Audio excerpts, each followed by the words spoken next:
Today is Sunday, March 8th, and welcome to episode 17 of the Huddle podcast. I'm your host, Kane White.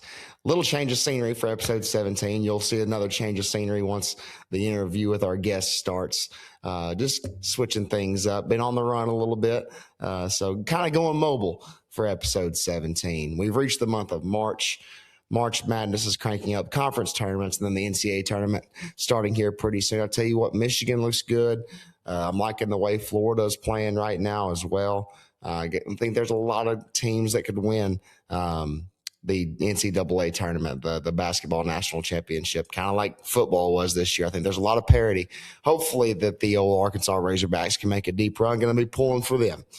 You've also got the World Baseball Classic going on right now. United States is 2-0 in pool play. Huge game against Mexico, who's also undefeated in pool play, which will be on Monday, tomorrow night, which you'll be hearing this on Monday morning, hopefully. But big one with USA and Mexico as well. Tyler Reddick's NASCAR winning streak was broken today by Ryan Blaney at Phoenix. That was a pretty good race. Christopher Bell dominated a whole lot of that race. I thought he was going to end up winning it, but Ryan Blaney came on strong after having to go to the back after a penalty earlier in the race. So hats off to Ryan Blaney. Tyler Reddick, we haven't talked about that since the last episode.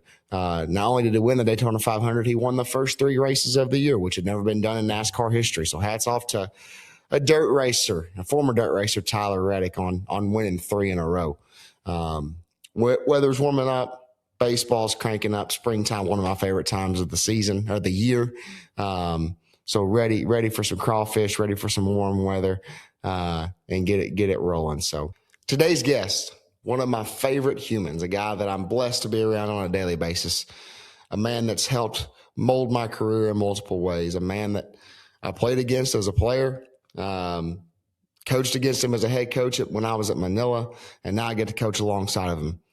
Been the head coach at Hoxie High School for 27 years, 192 wins in those 27 years, 7.1 wins per season. One of the best high school football coaches in the state of Arkansas. I think he's going to be a first ballot Hall of Famer. He's my head coach. He's my boss, but most importantly, he's a great friend. He's a great father and a great husband. Today's guest, time to get in the huddle with Coach Tom Sears.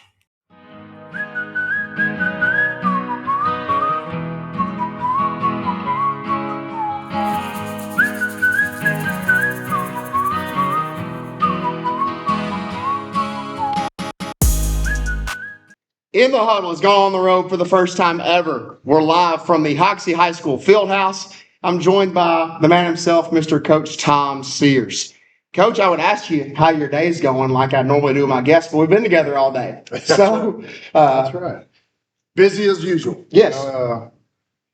Enjoyable. Love my job. Never look at it as a job. Every day I get up for 31 years. I love what I do. And just another day getting to be around some great coaches and kids here, man. Our kids here at Hoxie are great. I'm the same way. I've never said I'm going to work or I've got to go to work. It's a get-to thing. Absolutely. I mean, I've always looked at it that way. And in fact, you've done it for 31 years. I've got a little ways to go to get you. But, it's been a productive day. And, this time of year in the off season, I always find it one of the more rewarding times of the season because when a kid gets faster or a kid gets stronger, the look on their face when they do that, it's pretty rewarding. Yeah, I love Friday nights. I love everything about the fall. But my favorite time of the year, and I tell the kids this every year, is the off season, and you see those kids and they come in and from January and then where they are, it used to be in May. Now we get to work with them so much in the summertime through June and July. They gain even so much more ground. A kid can just absolutely transform himself into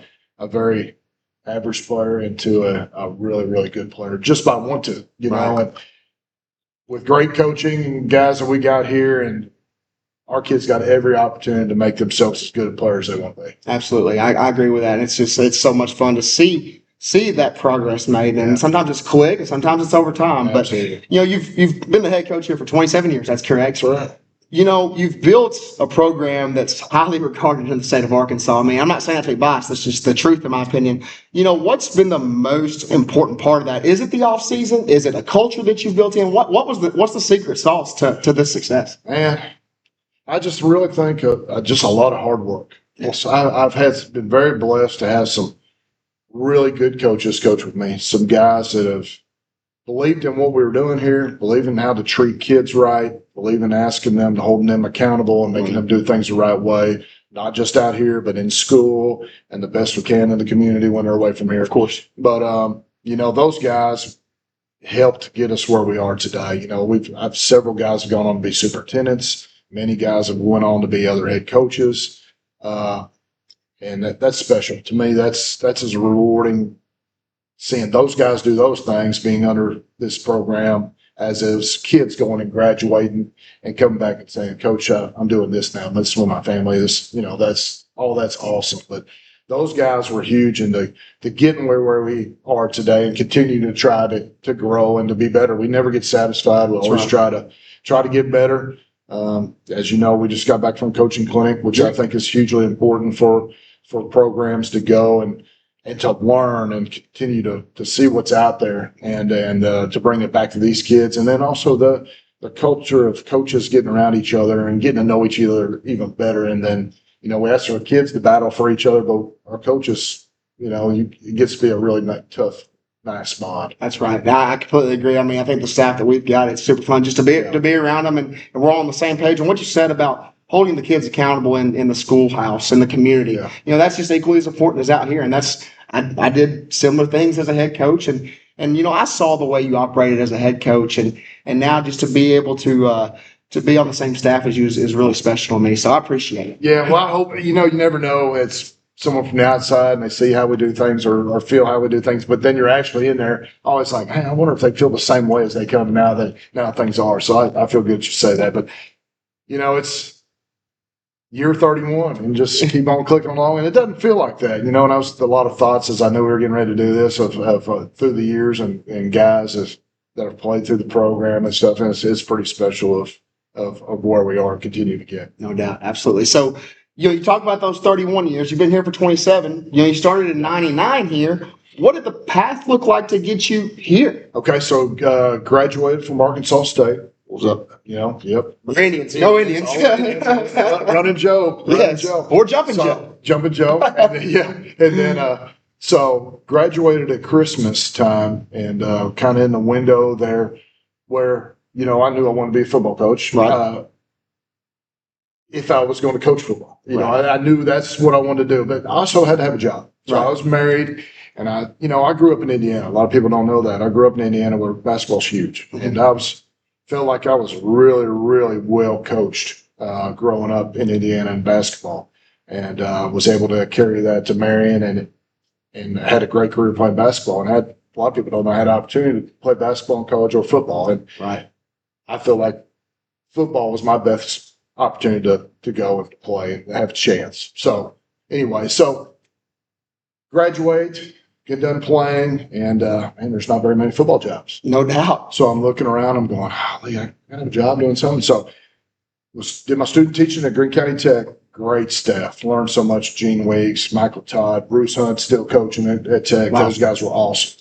I learned so much that I still use today from those guys. Awesome. And, so they're kind of guys, they wanted to hire me, but they didn't have a spot. And they go, hey, tell them there's a school down the road that's got a girls' basketball job open there called Delaplane. I said, yeah, let me apply for it. And there we go. I go over and interview and get the job, and I end up spending 4 years there, and people say, why'd you stay 4 years? Because, man, the people were great to me in Conley. And, we had little kids at that time, and they just took us under our wings, and we had some really good teams, and the kids had bought into what we were doing. It was a lot of fun, and people kept throwing football jobs at me, and I was like, I'm comfortable right here. And always had my eye on kind of this area. And Scott Gaunt, ended up coaching under me, but he was here with the girls at Hoxie. Okay. And was also coached the boys with me at Delaplane. So he said, hey, Tom, the head football good job's coming on.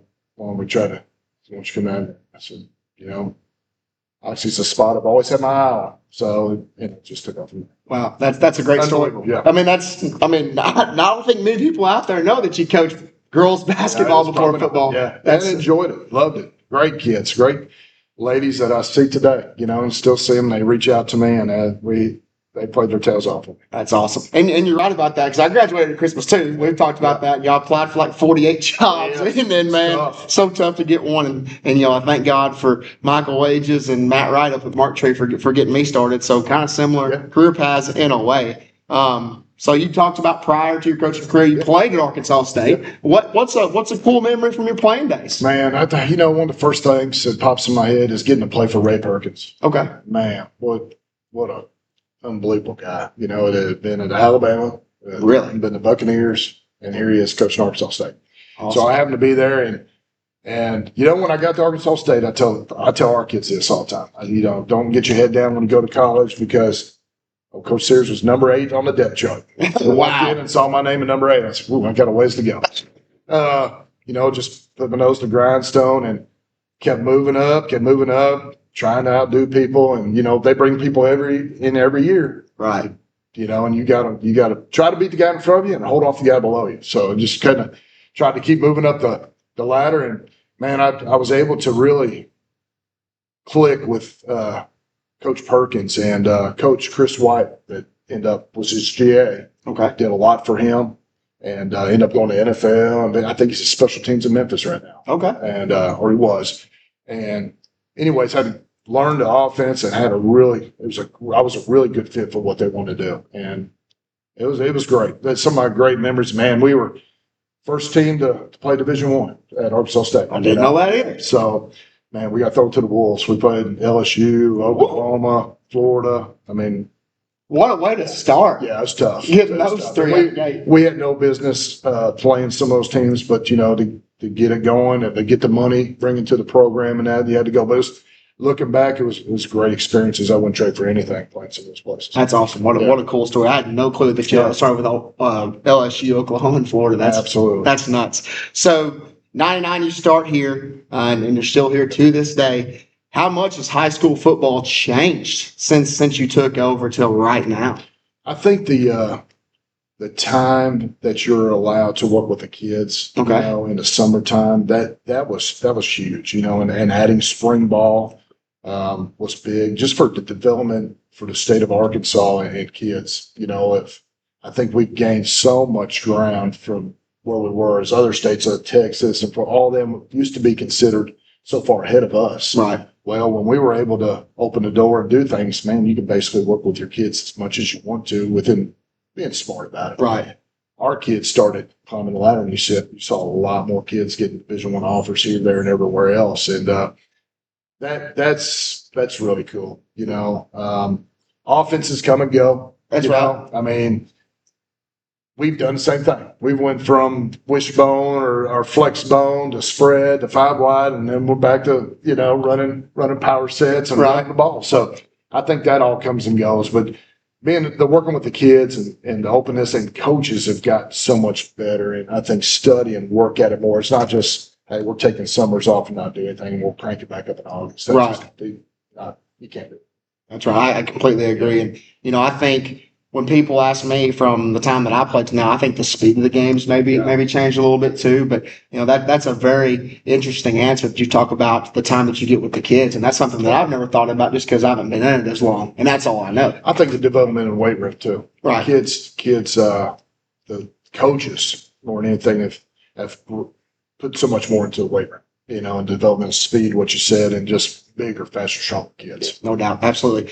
So I've heard you talk so many times in the coach's office and just us just hanging out about all these seasons that you've had and specific players. You've got a great memory, and we could probably have a whole other episode just going through season by season. But I did the math. You get the job here, you ride it out for 27 plus years, and you've won a remarkable 192 games in those 27 years. It's incredible. It's 7.1 wins per season, which is awesome. Is there a win that you maybe enjoyed the most? Man.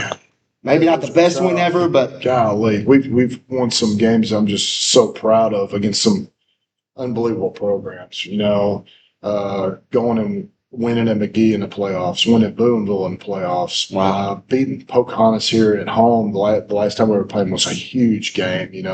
We never beat them here. We beat them out there. And those were just some that just popped in my head. But we've had the opportunity to play Shiloh Christian at Shiloh, and go up there and play. And going in Gurdon, we beat Gurdon twice on the road down there when they were considered maybe one to make Memorial one year. And, Wow. And it's a lot of games start popping in your head, and a lot of really fun games. And even here, beating Rivercrest, beating Newport, beating Osceola, those are things when I first came here, we didn't fathom those teams. We hope to just stay in the game and to gradually get to where we beat those guys and expect to beat those guys is special. Yeah, no doubt. So when you went over to Boonville, did they have the train horn rolling? They absolutely did. That thing's super loud. Unbelievable. Really cool. Terrible to go down there and play. And then you got the sonic boom thing that goes off the corner. So yes, that scared me out of my skin. I went over there and coached. That's my second playoff game ever as a head coach, and I get the Bearcats on the road with the train horn. Yeah, that's a special place. That is a super cool place to play, and to go there and win is huge. Yeah, no doubt. So 27 years in, you've coached countless young men, thousands. But I mean, I know there's one that's probably pretty special in your heart. I'm a coach's kid, and I remember how special it was for my dad to coach me. What was it like coaching my good buddy, Cole, your son? Yeah, it's, even before coaching him just to always be here. I mean, he's been here as long as I have. Whether it's one form, fashion, or another, I don't know that he ever missed a game. I really don't know. That'd be a fact to ask him. But really? I mean, he's always my ball guy. You can go back and watch the films, and he was up to my waist. He's run the ball in every play. It's hard to tell how many 50-yard dashes he ran through his years. But, then to move on, and I allowed, we have a 7th grade coach. We have a junior high coach. I allowed those guys to be his coach. You know what I'm saying? And I was there, but I didn't come out there and try to overstep. I wanted him to be coached by other people too. Yeah, my dad did the same thing with me, so that's awesome. I didn't want him to just say, well, Dad, coach. I wanted him here for other people. Well, then when it was time for me to be the coach and still offense coordinator, quarterback coach and all that at the time to really work with him. Obviously, we were working at home and doing all that stuff, but when it was at school in front of other kids and all that stuff, it was really special. The bond that that you had with your dad is pretty special. And the battles, the wins were great. And the losses were tough. And he always tried practice or games. When I left here, I cut it off. I really tried my very best to do that, and I hopefully appreciated that. Know that Dad didn't come home and try to coach him at home and do all that stuff. We just didn't do that. Man, it's super important to have that, that fine line. I'm that way with my wife now. I feel like, you leave work here and you go home and you enjoy being at home. And so, Dad was the same way with me. And, I think for us to flourish in our lives, that's super important to have that balance. So, Cole goes on to be an all-state quarterback, has a very successful career at UAM. We become fantastic friends, golf buddies. And now you're coaching with him. Yeah. So, I mean, is that kind of the same thing as him as a player?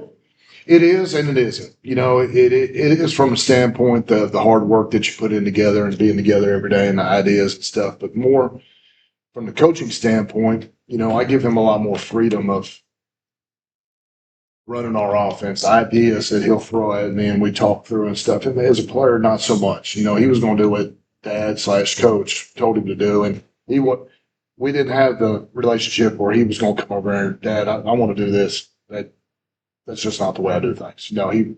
What I said, I was the head coach, and we were running the offense, and that's what we were going to do. And right. He understood and never once tried to do anything like that. He would tell me what he saw out there, what I'd want any kid that's our quarterback to tell us. But no, now it's wide open. Right. If I treat him just like, hopefully you feel the same. I tried when he played for me, I tried to treat him just like the other kids.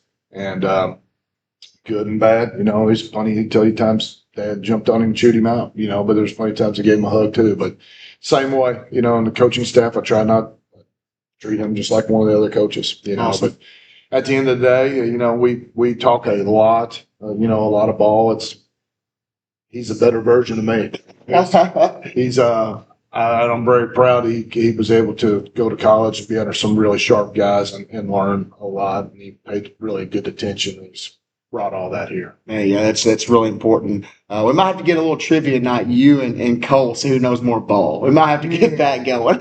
I think he might get Dad now. I don't know. He is really sharp, and he studies and spends a lot of time on it, and don't say anything about it, but he does put a lot of time and effort into it. Yeah, and he'll text me all the time with ideas and stuff. Yeah. We'll bounce ideas off each other. It's so much fun because Yeah. he's creative Yeah, and he is. innovative, and Yeah. so really, really fun to be around. So you've coached so many guys that went on to play at the college level. I'm looking at this wall, and you've got pictures of every single guy that played at the next level. But now you've got a guy that's in the NFL, Yeah. and Derek Powell with the Chiefs. How rewarding is that? Is that more rewarding than just sending the guy to college? And how special does that feel? Well, I don't know if it's any more rule, but it is special. I'm proud of, number one, of all our kids that when they graduate, I mean, So important. yeah, just to go on, and hopefully the values and things we put our thumbs on them about doing right and conducting themselves, that they carry that on, But then the guys that a step above, they go and play colleges somewhere. You hope, number one, they go and they represent us Right. the right way and give it to their all, and play as hard as they can. And however that works out, hey, did things the right way, and then next level, there's Sunday, and man, so proud that I know him in and out from coaching, and watching him develop here is unbelievable, and people don't realize that. They think it was just Sunday. He just popped up, and that young man worked his tail off, and he would do anything you ever asked him to do. I can still to this day, and we didn't teach him, but it was just him. Each run and play on the inside drill, he ran to the touchdown. So we're trying to rip off plays on the inside practice, inside drill, and we're waiting on Sunday here. He come running back for 45 yards. So we had to have him start sliding down a little bit. We couldn't do anything in the middle field because he was running the end zone every time. All he knows is to go score. That's all they do. That's right. I learned that, which ingrained that in him every time he got an open. He's thinking score, So that's pretty cool. But man, for him, I just got my fingers crossed that he can get up there and be with the right team now. And because they're not going to find a better person. He's going to give it all. He's going to do exactly right and work his tail off and represent that team.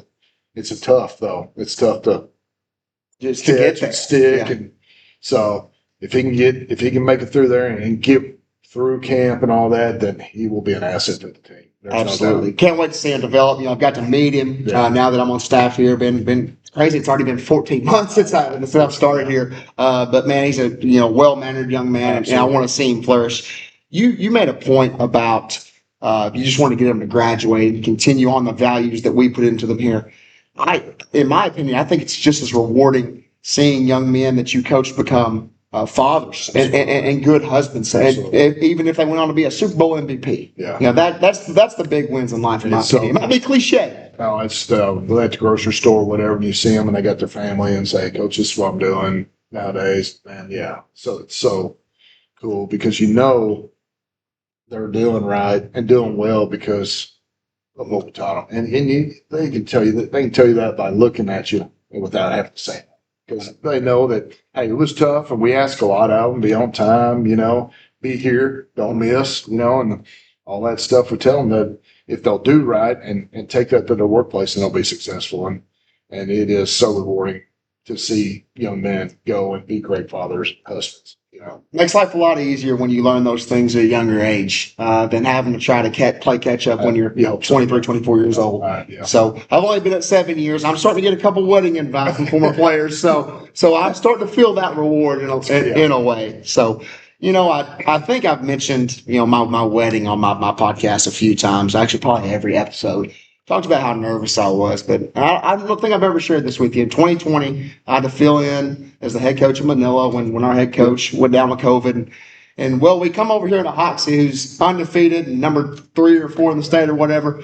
Coach, I think that's probably the top 5 most nervous I've ever been in my life, knowing that I had to come over here and face you in my first ever game as a head coach. Well, and I knew you were excited for the opportunity, what you had, and was disappointed for your coach to be out, but right. I also knew what was going on. We did have a really good team, but I do recall you guys took it and ran right down the field. I was like, hold on now. But yeah, and we try to do things the right way, Kane, and you know that. Absolutely. Some teams are getting rocks in a hard place, and then and you got opportunities where you can really put the throttle on people and embarrass folks, or you can do things the right way, as I feel like. And get control of games and then let games kind of play themselves out. Right. And that's the way we were always going to do things in Hoxie. We're never going to embarrass anybody or try to run score up on folks or try to keep people in for their stats. Going back to Cole, the yards and stats he had, I can't even tell you how many games he was out at halftime. Right. And that's just the way we're going to do things. But that game that night, I wasn't thinking that. I was figure out, make sure we get a win. And that's one of the things as an outsider looking in. Well, I'm not anymore, but made me respect you so much. Is just the way you handled those things, and saw that as a player some. And being a coach's son, I know how things are supposed to be done as a player, and I saw that from you as a coach at a young age, and man, made me respect you. And I remember telling you one night a few years back, if you ever had an opportunity, I do remember that, to make me an assistant, I would happily step down from being a head coach. and here we are. Here we are. Yeah, and I've been on the bad side of some of those in early in my career. I learned this. If we ever get in positions where we're good enough and we're beating people like that, then we're absolutely. I think I hope that people that do see that, and hey, we've been on the other side of it here too. Yeah. They hear so it comes and goes. And that's the way it is at 3A football and high school football. You need to treat people right because it can always come back around on you. That's right. No doubt. So I kind of always end the podcast on a really, really lighthearted note, kind of maybe switch the subject a little bit. You're a big lake guy. You got you a little spot up there at Greer's Ferry, got a boat. You fire up the boat on a perfect summer day at the lake. What's the first song that you'd play on the boat to get it out on the water? You got me all excited thinking about getting the boat out. Man, that's tough. I'm not real good at the sun. Doesn't get any better than this. Okay. I'm trying to think. Khalid, is that right? Yeah. Okay. Yeah. Khalid. Yeah. I always like that kind of pulling out and getting it going, and sun's nice, and yeah, that's a good one. Get the mood going. Yeah. Awesome. I know you like some Wallen too. I've always got to try Morgan Wallen every episode. I can listen more. My wife gets on to me for listening to it a little bit too much. Me too. I know you know where I'm coming from. So, yeah, no, Morgan Wallen's he's right there at the top for me too. Let's see. I got 39 days till I see him in concert again. So counting down the days. Coach, I can't thank you enough for spending time with me on episode 17 here. We both know how busy we are, and so just for you to take some time, Proud to be to talk with me. I hope people enjoyed this one. To cap it off here, I'm 0-3 against you as a player, my sophomore, junior, and senior year. I'm 0-3 against you as a head coach, 3 times at Manila, but I don't look back at that. I look forward to winning a lot with you in the future. I think we're going to have a lot of success for as long as the good Lord allows us to, and look forward to winning with you instead of getting beat by you. I appreciate that. I'm excited about it too, Kane. Yeah, I think we got a good group coming up, and guys that are tied in together, and that's really special. Yeah. And, that's what it's all about. The groups that are really tight and lay it on the line for each other and have each other's back, just like coaches. Check out the Mustangs in the fall of 26. Not too far away. We're going to keep getting them ready. We know it. And so come out to Crowder Field on a Friday night and check the Mustangs out. Thanks for tuning in to the End of the Huddle podcast. We'll see you next time.